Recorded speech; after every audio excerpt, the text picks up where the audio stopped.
할렐루야. 참 좋으신 주님의 은총과 평화가 우리 가운데 늘 함께 계시기를 주의 이름으로 간절히 축원드립니다. 여러분, 신앙인이라면 마땅히 하나님을 찬양해야만 합니다. 신앙 없는 분들이야 그가 계신 걸 모르니까 그럴 수 없다 하지만, 신앙인들은 하나님을 찬양하고 하나님은 우리 가운데 계신 것들을 소리 높여 경배해야 합니다. 자, 오늘 응송 말씀 우리가 같이 읽지는 않았는데요, 시편 말씀에는요, 우리가 하나님을 찬양해야 한다, 하나님을 찬양해라 라고 하는 그 울림의 소리가 가득 차 있습니다. 뿐만 아니죠, 오늘 우리가 응송 말씀 다음에 서신서 말씀으로요, 요한의 계시록 말씀 21장을 읽었어요. 그 계시록 말씀 안에는 우리가 익히 알고 있는 단어가 등장합니다. 새 하늘과 새 땅. 당신께서 약속하셨던 그 모든 것들을 성취하신 하나님, 그 하나님을 향해서 소리 높여 찬양해라. 온 교회여 찬양해라. 그 말씀이 들어있어요. 자, 그런데 여러분, 과연 우리는 왜 그런 하나님을 찬양해야 합니까? 하나님이 그런 일을 이루신 것이 우리에게 무슨 상관이 있을까요? 하나님께서 크고 위대하실 뿐만 아니라 전능하신 분이다. 그러므로 우리는 찬양해야 하죠. 그렇지만 여러분, 그 이유만으로 하나님을 찬양해야 한다면 이건 좀 이상해질 수 있어요. 왜 그러냐? 오늘 우리가 살아가는 세상에서는 전능하신 하나님, 너무나 크고 위대하신 하나님, 그러니까 그를 찬양해라는 말씀이 자칫 동화처럼 낯설게 들릴 뿐만 아니라 경우에 따라서는요, 이 고백은 내가 너무 열등하고 나는 형편없고 나는 아무것도 아니라서 어쩔 수 없이 굴복해야만 하는, 하나님 앞에 그저 기쁨이 아니라 무서움과 두려움 때문에 납작 엎드려지는 그런 것처럼 들릴 수 있다는 거예요. 여러분, 하나님을 찬양하는 것은 우리의 넘치는 기쁨에서부터 터져나오는 거여야 됩니다. 하나님 너무 높으시니까 나는 형편없으니까 그 앞에 엎드려야지, 어쩔 수 없지가 아니라 내 삶에, 내 영혼에 넘치는 기쁨이심으로 우리 입술이 터져나와 하나님을 높여드려야 한단 말이죠. 그러니 여러분, 무엇보다도 이유 없이, 이유를 알지 못한 채 하나님을 찬양해야 된다라는 말은 자칫 헛된 종교성에 매몰된 맹신이 될 수도 있어요. 자, 오늘 우리는 이 질문에 대한 답을 찾아가 보려고 합니다. 오늘 하나님 말씀 통해 우리가 함께 나눔으로 우리가 하나님을 찬양해야 될 근거가 어디에 있는지, 하나님 도대체 어떤 분이신지를 발견하는 그런 시간이 될 수 있기를 간절히 바랍니다. 부활절기를 우리가 보내고 있습니다. 이제 6주, 7주 보낼 텐데요. 부활절기를 보내고 있지만 오늘 앞서 읽었던 계시록 말씀 어떠세요?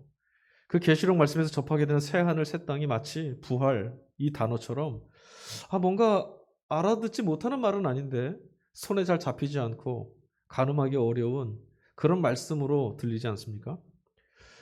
조금 더 평화하고 조금 더 살만하고 사람 사는 세상답게 좀 만들어보자, 그렇게 해보자라고 하는 그것조차도 너무 요원한 것처럼 오늘 우리가 살아가는 세상이 그렇게 내일을 장담할 수 없는 그 실망되는 모습만 보여주는데, 그런 마당에 완전히 새로운 세계가 열릴 거다, 전혀 다른 나라가 이 땅에 찾아올 것이다라는 이 말씀이 쉽게 잘 다가오지는 않습니다. 하지만 여러분, 부활뿐만 아니라 이 새하늘 새 땅, 이 모든 일들은 예수 그리스도를 통해서만 경험될 수 있는 사건이라는 것만은 분명합니다. 예수님 없이는 이 모든 것들을 경험할 수도 헤아릴 수도 없습니다. 부활하신 예수님께 이어져 살게 되면요, 여러분, 우리 삶에 비로소 나타나는 특징들이 있습니다. 그러니까 부활하신 주님과 동행하는 사람들이라면, 그와 만난 사람들이라면, 그를 경험한 사람들이라면 나타나는 특징, 여러분 어떤 거일 것 같아요? 스케일이 종말에 이루어질 스케일처럼 이 새하늘 새 땅을 날마다 바라보면서 하는 그런 것일까요? 아닙니다. 부활한 주님과 연결된 사람의 눈에는 이전까지는 아무짝에도 쓸모없어 보였던 아주 작고 볼품없던 것들이 너무나 새롭게 눈에 들어오기 시작한다는 겁니다. 우울한 현실에 낭망하고 많은 우리 자신도 그 안에 담겨 있습니다.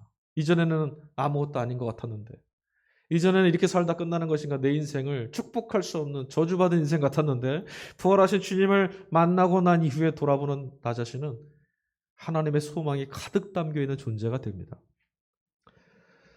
여러분, 이런 우리, 넘어지고 연약하고 여전히 하나님이 보여주시는 이 놀라운 사건을 경험하지 못하는 우리이지만, 당신의 품 안에서 하나님 자녀로 하나님의 백성으로 삼아주시는 예수님 때문에 여러분 오늘 이 약속의 말씀 속에 담겨있는 새 하늘과 새 땅, 우리는 그 땅을 살아갈 수 있는 이들로 세워지게 될 겁니다. 사람은 할 수 없지만 하나님은 하실 수 있기 때문입니다. 자, 우리 복음서 말씀 아주 짧게 읽었습니다. 본문이 길지 않았어요. 복음서 말씀은요, 예수님께서 남긴 고별 설교입니다.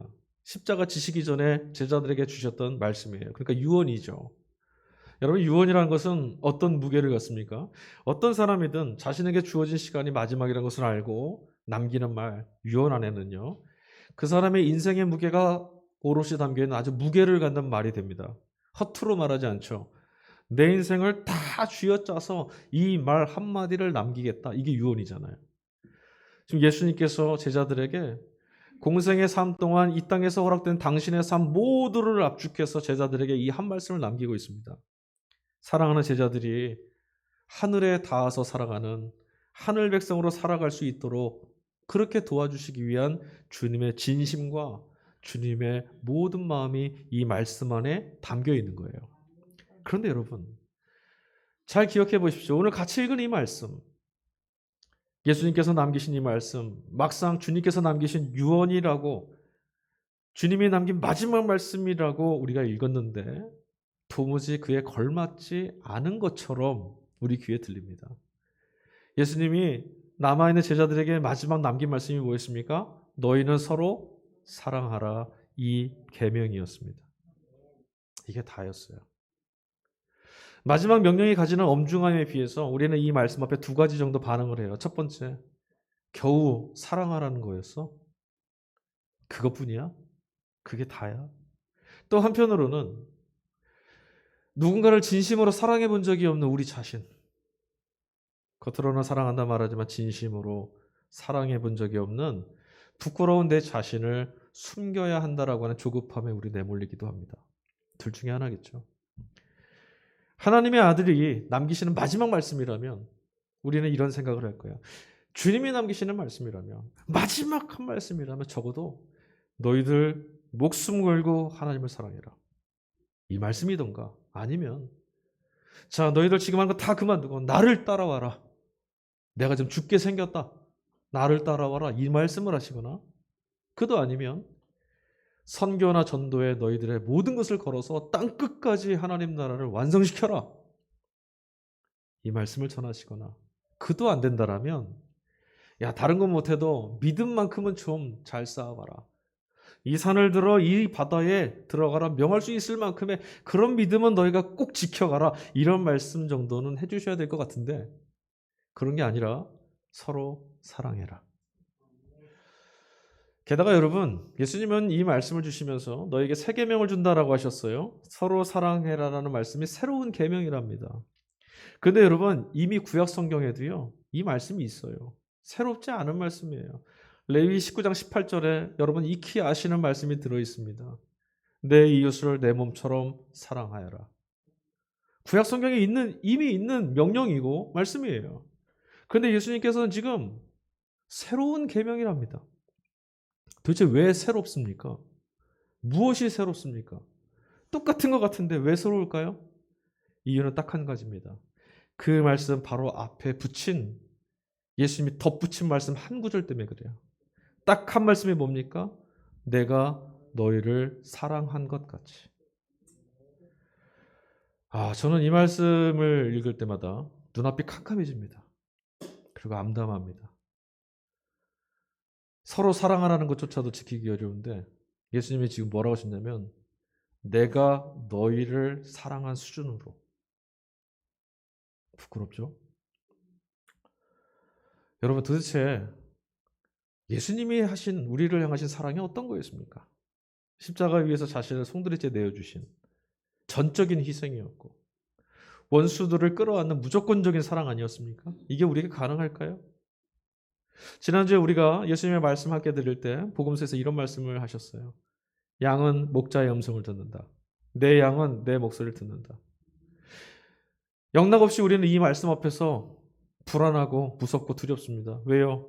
이 말씀 지킬 자신이 없고, 아니 불가능한데 이 말씀을 들을 수가 없으니 나는 주님의 양이 아니구나라고 하는 비난이나 정죄에 떨어질 수밖에 없는 거죠.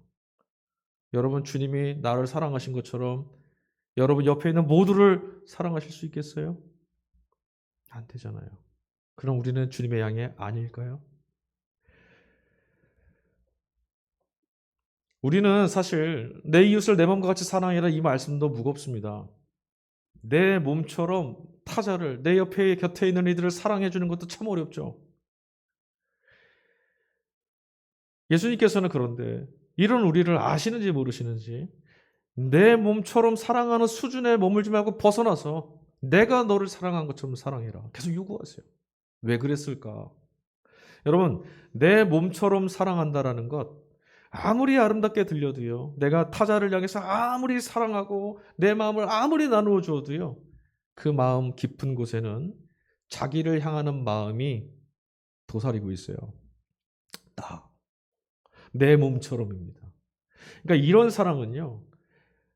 나 자신을 향하는 마음, 나 자신을 소중히 여기는 마음을 그냥 확장시켜가는 것에 불과한 거예요, 사실은. 예를 들어 드릴게요. 내 몸처럼 사랑하는 이들이 모일 때 우리 습관적으로 뭐 하냐면 우리 편과 내 편을 구분합니다. 내 몸 같은 사람들, 내 몸과 다른 사람들 편을 가르죠. 내 편에서 벗어나는 순간 사랑이라 말했던 그들이었는데 미움과 증오의 대상으로 전락해버립니다. 주님의 이름으로 사랑합니다 했던 그였는데 증오하게 되고 미워하게 되고 왜 그렇습니까?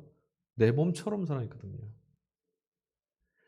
그렇다고 해서 여러분 우리가 지금 주님 말씀하신 대로 그 참사랑 내가 너희를 사랑한 것처럼 사랑해라 이 말씀을 따르는 것도 쉽지 않죠. 엄두가 나질 않습니다. 왜냐?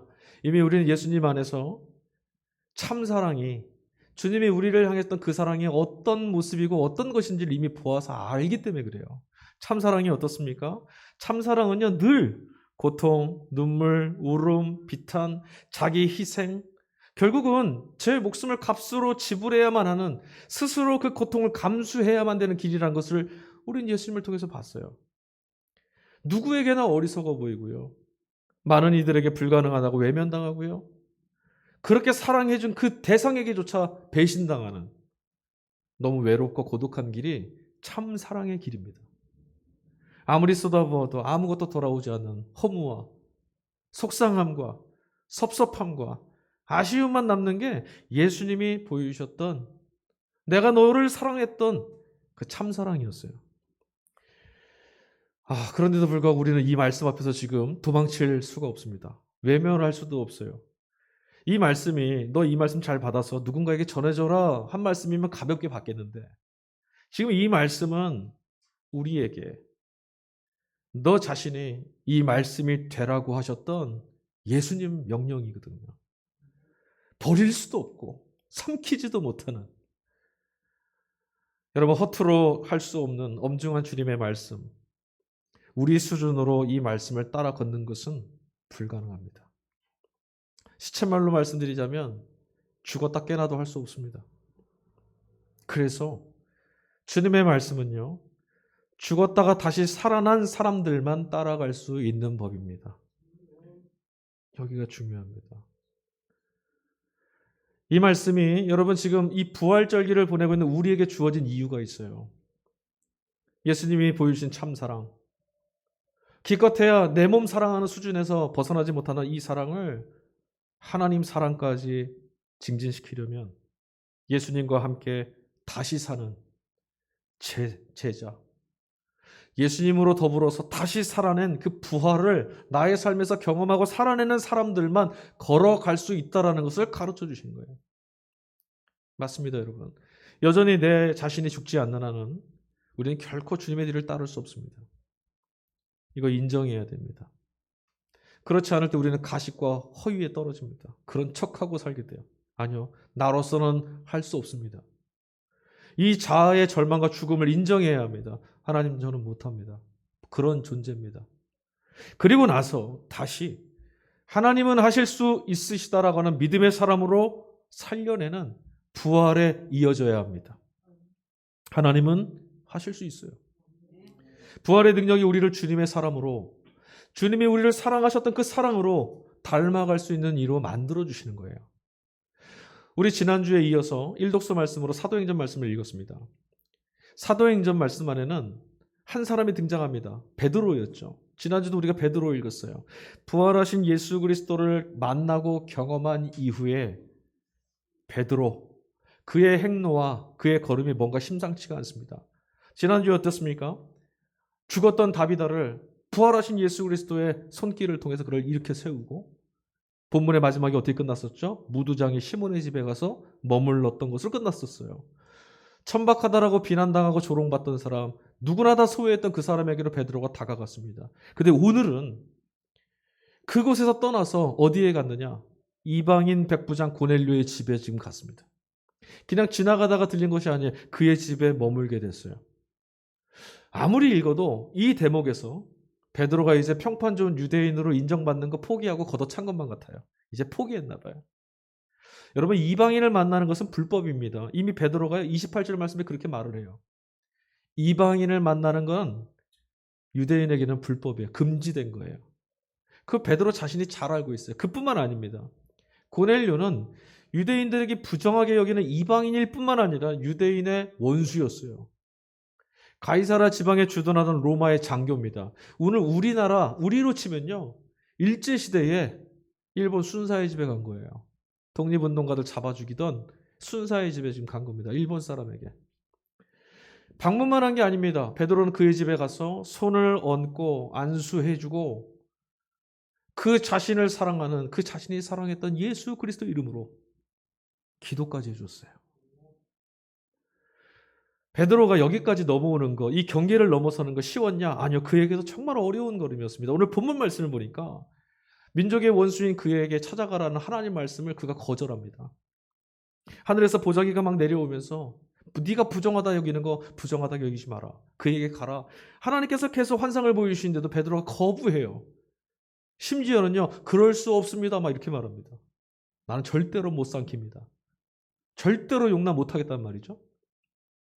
마치 가이사라 빌립보에서 이제 십자가를 짊어지시고 십자가에서 죽으실 것이라고 말씀하시던 예수님을 가로막고 그럴 수 없습니다 라고 예수님을 꾸짖었던 그 베드로의 무모한 모습을 다시 보는 것 같아요. 이제 틀렸나요? 아니요. 그러나 결국 베드로는 자신의 고집을 꺾었습니다. 그 자신의 아집과 고집을 꺾는 데는 딱 한 말씀이면 충분했습니다. 하나님이 이렇게 베드로에게 말씀하셨죠. 하나님께서 깨끗하게 하신 것을 네가 속되다고 할 수 없다. 성령이 말씀하셨어요. 부정하다 말하지 말고 너는 가라. 그 한 말씀, 하나님이 그의 마음속에 감동 주셔서 들리게 했던 그 말씀이 하나님은 하실 수 있다라고 하는 절대 주권에 대한 믿음으로 북돋아진 거예요. 그렇지. 하나님이 말씀하시면 하는 거지. 스스로 천박하다 더럽다 여겼던 모든 것들, 그의 가치가 이 말씀 앞에서 다 전복돼 버렸어요. 나는 이게 옳다 생각했는데 하나님이 아니시려. 아니구나. 다 깨져버린 거예요. 여러분, 이게 마땅한 겁니다. 하나님을 만나게 되면, 말씀을 경험하게 되면, 부활하신 그리스도와 성령의 충만하심을 힘입게 되면요, 내가 아무리 그러다 생각해도 하나님이 옳다 하시면, 내가 아무리 옳다 해도 하나님이 그러다 하시면 우리의 생각일랑 폐기돼야 되는 것이 마땅한 겁니다. 나는 결코 할 수 없다. 하나님 앞에서 그리할 수 없습니다. 17절 말씀입니다. 그러므로 하나님께서는 우리가 주 예수 그리스도를 믿을 때 우리에게 주신 것과 같은 선물을 그들에게 주셨는데 내가 누구이기에 감히 하나님을 거역할 수가 있겠습니까? 말씀 앞에서 자신을 무너뜨리고 기꺼이 순종함으로 하나님 말씀의 권위를 높여드렸던 베드로, 여러분 지금 보십시오. 어느새 그가 이방인의 경계를 넘는 것이야말로 주님의 교회가 감당해야 될, 주님의 백성들, 주님의 제자들이 마땅히 해야 될, 마땅히 걸어가야 될 길이라고 증언하는 멋진 제자가 되어 있지 않습니까? 그뿐 아닙니다. 주님은 말씀 앞에서 정치, 종교, 이데올로기, 가치관, 자기 신념까지도 깨트려버리는 이런 사람들의 순종과 헌신을 통해서 소외받고 천대로 내몰리고 하나님 없이 살아야 되는 그 비참한 삶으로 내몰린 이들을 구원해내시는 분이라는 것을 베드로의 손을 통해서 우리에게 보여주고 계시는 거예요. 하나님이 왜 나를 통해서 역사하시지 않을까? 아직 깨어지지 않았거든요. 하나님이 내 삶의 걸음에서 부활하신 하나님의 역사를 왜 드러내 보이시지 않을까? 내 안 저 깊은 곳에 하나님 그리할 수 없습니다라고 말하는 게 있거든요. 오늘의 베드로, 여러분 이전에 무모하고 비굴했던 모습에 비하면 전혀 딴 사람이 되어 있습니다. 꿈만 같은 변화입니다. 이 변화가 어디서부터 시작됐습니까? 부활하신 그리스도와의 만남으로부터 시작됐죠. 죽고 다시 사는 생명, 내가 죽어도 하나님이 살리시는구나, 이것을 경험한 이후에 이전에 베드로는 자기 자신을 죽는 곳에 내어 던지고 다시 사신 예수님의 길을 따르는 제자로 거듭나게 된 겁니다. 하지만 여러분, 주님을 따르는 그의 걸음을, 부활하신 주님과 만나서 함께 걸어가야 될 그 걸음을 용기 있게 걸어갈 수 있도록 말없이 그를 돕고 지켜주셨던 분이 있습니다. 누굴까요? 성령 하나님입니다. 수없이 많은 말씀을 들었지만 다 흘려보내고, 수없이 많은 설교를 들었지만 단 한마디의 말씀 안에 반응할 수 있도록 감동 주신, 한 말씀에 응답할 수 있도록 그의 마음을 부드럽게 만들어주신, 그의 마음을 고양시켜주고 감동시켜주고 역사하셨던 분이 있어요. 성령이십니다. 베드로가 하나님 말씀을 안 읽었겠습니까? 하나님의 말씀을 안 들었겠습니까? 수없이 주님과 말씀이신 주님과 동행했던 사람인데 그 수없이 많은 말씀들이 다 지나쳐버렸는데 오늘 그 한 말씀이 그의 귀의 마음을 울렸습니다. 성령이 하신 일입니다. 성령께서 그의 마음을 고양시켜 주셔서 의심하지 말고 고넬료에게 가라. 그의 마음을 뒤흔드셨어요. 그리고 그가 움직였습니다. 성령이 우리의 마음속에 다가와 감동 주시면 우리는 어제와 달라질 수 있습니다. 이방인을 구원하기 위해서 부활하신 주님께서 베드로를 초대한 걸음이 이곳이었다는 걸 입증해 주시려고, 성령께서 가라 하신 그 말씀이 옳다는 것을 입증해 주시려고 고넬료와 그의 가족들에게 안수하고 있는 그의 손을 통해서 고넬료의 가정에 이방인들에게 성령께서 친히 강림해 주셨어요.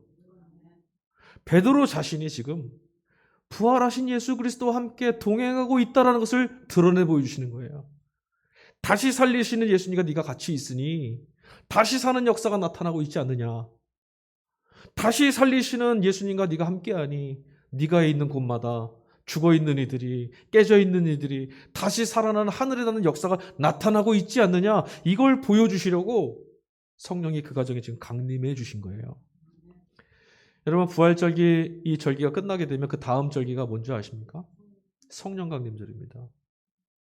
6주가 웨슬리 회심기념주일이고 그 다음 주가 7주를 보내고 나면 성령 강림주예요.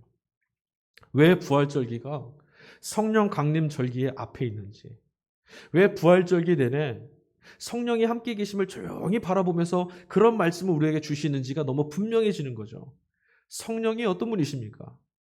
예수 그리스도께서 부활하셨다는 사실을 우리 안에 증언해 주실 뿐만 아니라 그 말씀이 들려지게 하시고 모든 신자들이 그분의 부활을 볼 수 있도록 모든 믿는 자들의 마음을 열어주시고 눈을 열어주시고 믿음을 독려해 주시고 예수님이 걸어가신 그 걸음 함께 걸어갈 수 있도록 나는 할 수 없었다고 말했던 그 걸음 여기 와 있게 만드시는 그분이 바로 성령이시라는 거예요.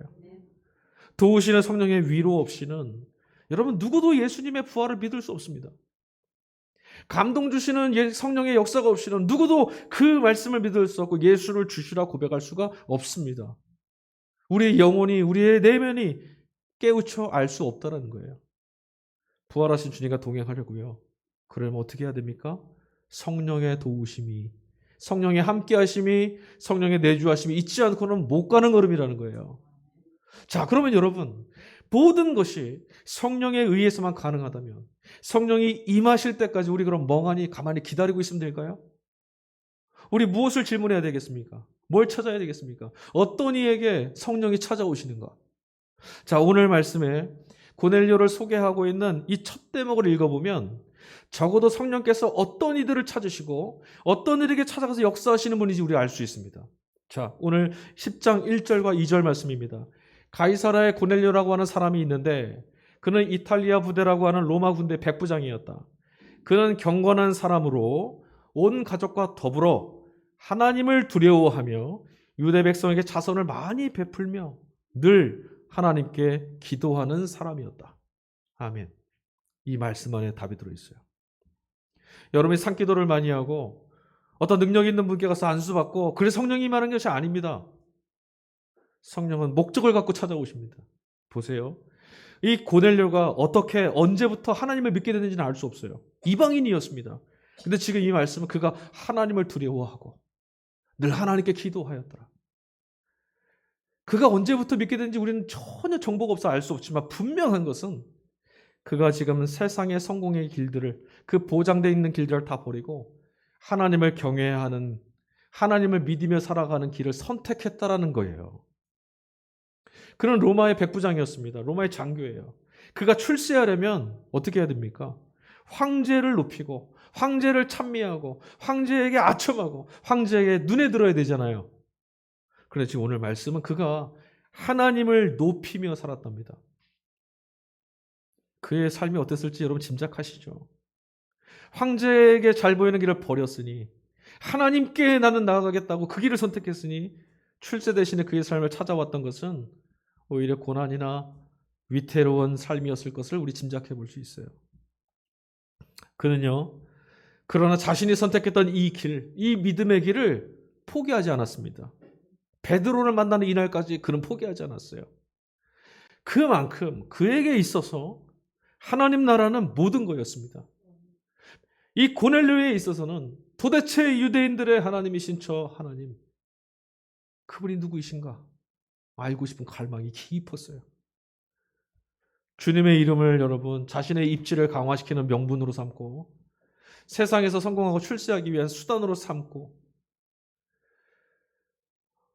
언제부터인가 하나님의 의해서가 아니라 하나님 말씀을 가지고 자기를 드러내는 일에 물들어버린 그런 그릇된 신앙의 판을 치고 있는 오늘, 여러분 성령께서 이방인 고넬료와 그의 가정에 그 집에 있던 모두에게 찾아와 임하셨다라는 사실을 우리의 큰 도전과 위로를 가져다 줍니다. 성령께서 어떤 사람을 찾아온 거예요? 주님과 함께 생명의 길을 걸어가겠다고, 주님을 따라서 하늘을 향해 나는 살아가겠노라고 결심하는 이들, 어떤 일이 있어도 나는 이 길을 걷겠다라고 자신의 인생을 걸은 사람들에게 성령께서는 어김없이 찾아오시는 분이라는 거예요. 능력이 있어서? 아니요. 나는 할 수 없지만 하나님께로 난 이어져 살겠다. 성경은 그런 이들에게 성령께서 충만하게 임하셨다는 사실을 우리에게 증언합니다. 앞서도 말씀드리지만 성령은 목적을 갖고 찾아오십니다. 왜 이런 사람들에게 찾아오실까요? 조롱을 받거나 핍박을 당하고 가지고 있는 것까지도 때로는 빼앗겨야 되는 그런 모두 잃어버리게 되는 그런 삶에서, 그런 삶일지라도 부활하신 주님을 눈으로 보고 부활하신 주님과 함께하고 있는 삶이라는 것을 알 수 있도록 그 마음 문을 열어주셔서 그런 어둠에도 굴복하지 않고 그런 세상에서도 그런 세상을 오히려 밝게 비추는 거룩하게 구별된 빛으로 세상을 밝히라고 하나님이 심어 놓으셔서 그 사람들의 빛이 어둠에 덮여지지 않도록 성령께서 그들에게 찾아와 그들을 밝혀내시는 거예요. 오늘 성서일과 본문들, 사도행전, 요한계시록, 그리고 우리가 같이 복음서 말씀까지, 이 말씀들은 모두 다 예수님의 참 사랑을 본받고 살아가는 것이 얼마나 복된 것인지를 보여주고 있는 거예요. 여러분, 부활하신 예수님을 만난 사람이라면, 그리고 주님으로부터 죽어도 다시 사는 부활의 이 놀라운 생명력과 기운을 공급받는 교회라면 참사랑, 내가 너희를 사랑한 것 같이 사랑하라는 이 말씀이 절망이 아니라 이 말씀을 주신 분이 우리를 이끌어 가시겠구나 하는 길이 보이기 시작할 겁니다. 성령께서 우리로 하여금 주님의 그 참사랑을 본받아서 경계 밖에 내몰려 있는, 하나님 없이 살아가야 되는 절망 가운데 내몰린 사람들, 그들까지도 모두 다 담아낼 수 있는 그릇으로 우리를 빚어가실 거예요. 여러분, 오늘 말씀 속에 있는 장면들 한번 생각해 봅시다.